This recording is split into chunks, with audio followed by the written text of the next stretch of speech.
Thanks for coming. I'll answer any questions for you. Open up front row, Bill. Urban, now that you've had a chance to study Alabama a little bit, what do you think of the matchup? How do you think you match up? And there was a lot of talk when you came here. You wanted to build an SEC caliber kind of team. How close are you to that? Oh, the only thing, you just wish you're 100% healthy. You know, whenever you go into a title match like this, you just wish it everybody, but we don't. You know, Dontre's going to be a close call. You know, I'd say 50-50 at best. It's all about healing. It's nothing that just that bone healing. Obviously, you lose JT, you know, and so that's the biggest thing is making sure that we're, you know, on point mentally and physically, but also just got to keep these guys healthy. We can't lose another player. You know, it's amazing the amount of season end. You know, the Marshawn Latimores of the world, the Evan Lyles of the world.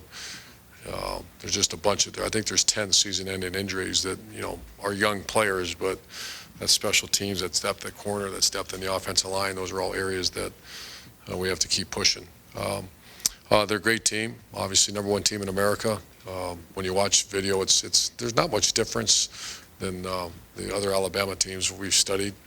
Very physical. They have the depth. They roll about 8 to 10 guys on the defensive line, and it's hard to tell one from the other. They're well coached, hand placement, and obviously they're just big guys, big run stoppers up front, and obviously very, very good defense. The little bit of difference, but it's really not. They used to have Julio Jones when we played him before, and they have number 9, Cooper, and he's tremendous. And when you focus on him, there's 2 other ones that are really good. One that's got our defense really concerned. Special teams, extremely solid group, and so I think it's you know, it's going to be an excellent opportunity for us. Do you feel like this is a team that can compete with that kind Absolutely. of team? You know, after week 3, probably not. You know, I thought at some point we're building one. You know, I made the comment, I thought it was a year away. You know, and you just start watching these young players saying, boy, I can't wait to get a year in a weight room with them and, you know, get their bodies. You know, Darren Lee, I thought was still a year away. And there's a multitude of other players. You know, our 2 safeties, sophomores, will all be back. The future's bright. Good young players in the program. I think we had 6 or 7 freshman All-Americans, I think Jerry told me, and I'm not sure if any other team had close to that. So it's a good young team that matured. Front row, Austin. When you have a situation like what Tom Herman is dealing with now, how will he manage his time? You went through this. Looks like someone hit me with a bat when he's walking around here. A good bat, though. There's bad bats, and there's a lot going on in college football with bad bats. He's a pro. I really admire the way, you know, we had good conversation this morning, and he didn't initiate it. I did. I said, you know, how can I help you? You know, where are you at? And he's, you know, I got a team meeting tomorrow, and had that frazzled look that we've all seen. So he's really handling it well. You know, he loves Ohio State. He's very appreciative of Ohio State. It's an all good. You know, it's all good. And took a chance on Tom. You know, that's what people don't realize. I'm sure some of you, I can't remember, but I got the question, who's Tom Herman? You know, we're bringing Iowa State's offense to Ohio State, or, you know, and what his recommendation and what people told me about him was correct. It started with Chip Kelly and then some other very close friends that said, you know, look at this guy. And I talked to him several times. His interview was off the charts, and he's been a really instrumental member of our staff. Does it help you that you've actually been in this situation before? Yeah, with Coach Mullen and Coach Strong, a bunch of them. I'm trying to think who else. I think Mike Sanford. Yeah, I think there's some other ones that, you know, and the whole key is be a pro. Dan Mullen is a pro, and we won a national championship because of his, you know, partially because of his efforts, and we'll be ready to go. I'm not concerned about Tom at all. Second row, middle, David. Urban, this is a little offbeat, but I think you and Coach Saban have kind of shared the anecdote from you as a hungry young linebackers or a coach at Illinois State, and you called him at University of Toledo for an opening. What do you remember about talking to? I didn't get it. That's what I remember. What do you remember? His wife was tremendous, and she. I thought I had. I'm a recruiter, so I find out the decision maker, and I did. That was a long. What am I, 50? That was like 27, 28 years ago, and he was at Toledo, and it didn't work out. You had it?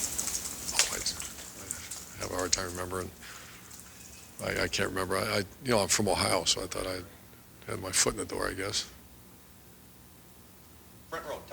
Irvin, we haven't had a whole lot of chance to ask you about Cardell, and really our only knowledge of him, because we haven't had much interaction with him, is based on that ill-advised tweet that he sent out. What's he like in terms of like his game preparation? Because I mean, he seemed like 180 degrees opposite of that tweet. It's been a process. He's changed, and it's from the Reed Fragles. I can give you a list of 20 guys that have, but that's the job of Ohio State, job of our coaching staff, and job of educators is to help develop. And sometimes you miss, and sometimes you hit it. We had a couple examples of guys didn't make it, didn't do very well. Cardell's a great story. It's still in process now. He's not the grown man that he needs to be, but he's getting close.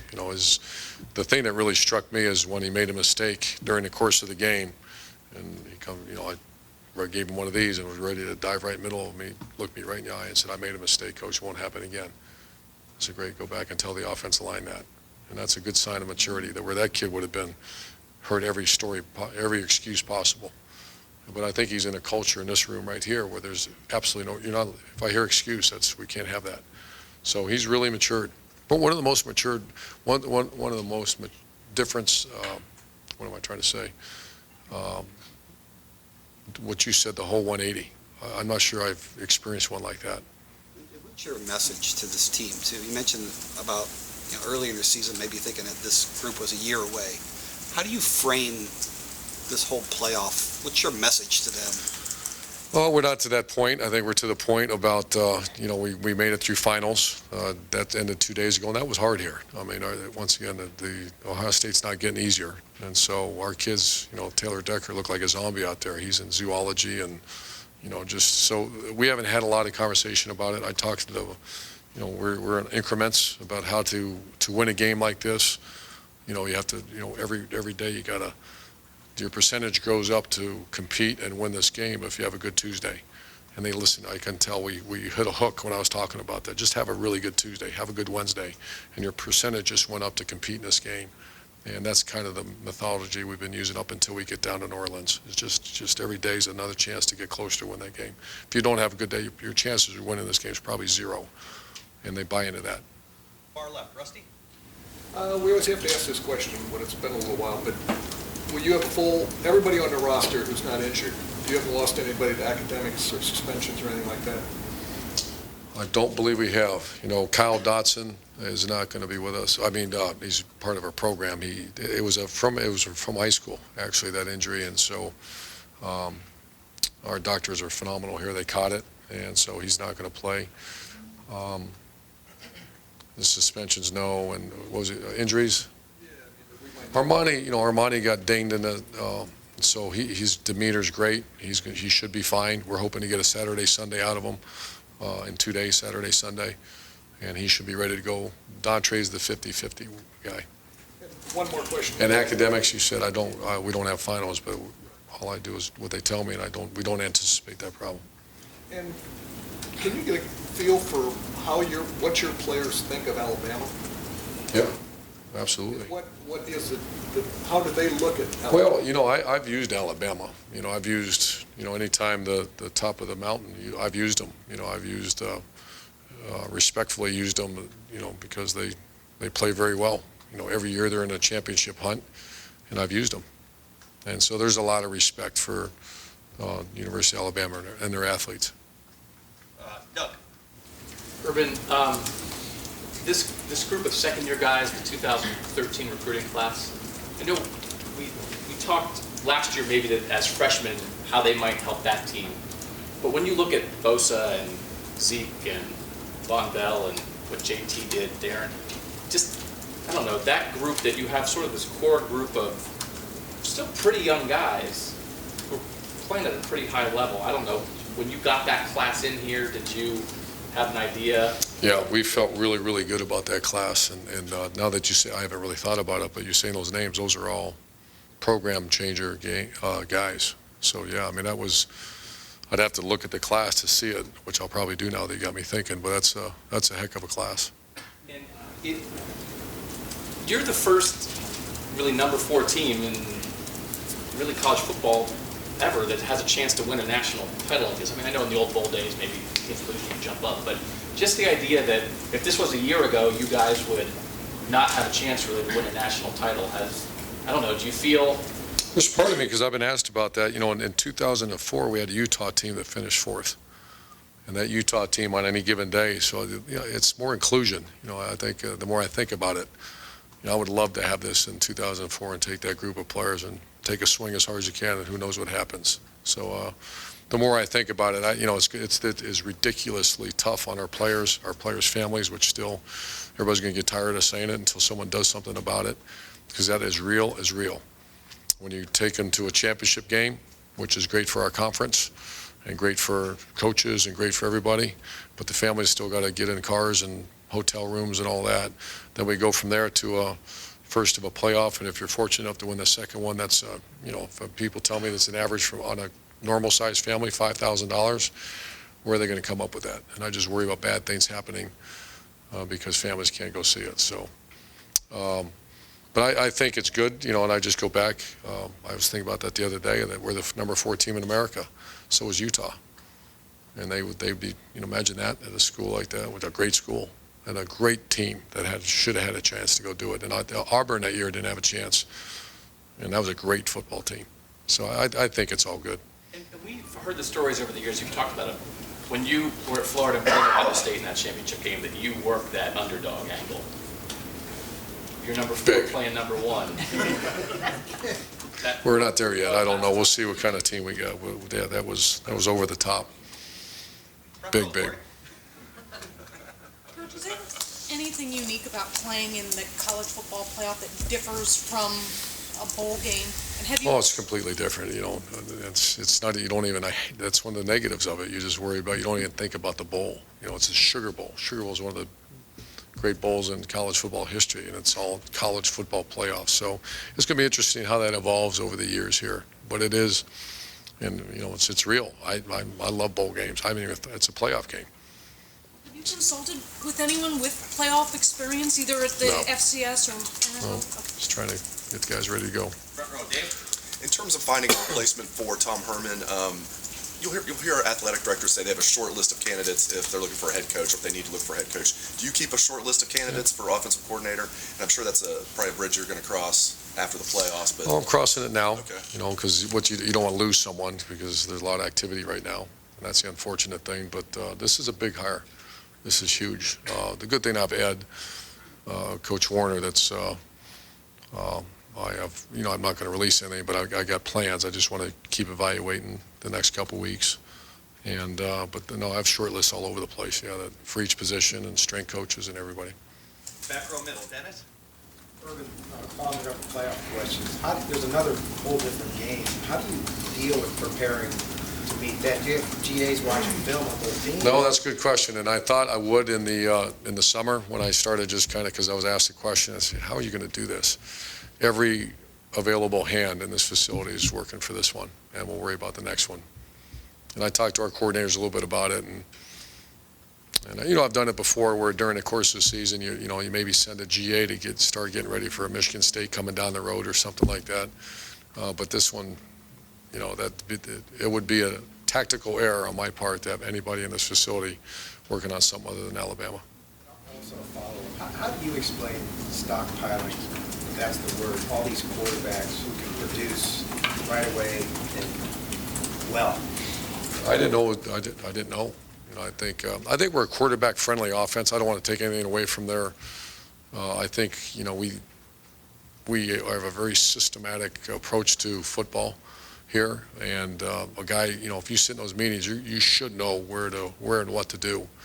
And then we've recruited really well at some skill spots. And I still go back to the development of, you know what, you want to see a bad quarterback, put a bad offensive line in front of him.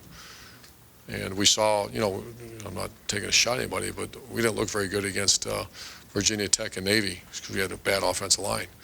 Go look at the film against Wisconsin. That was a really good offensive line. So there's a lot of common denominators, and if you'd have told me that Cardell would be able to manage that 2 year or 3, I said, there's no chance.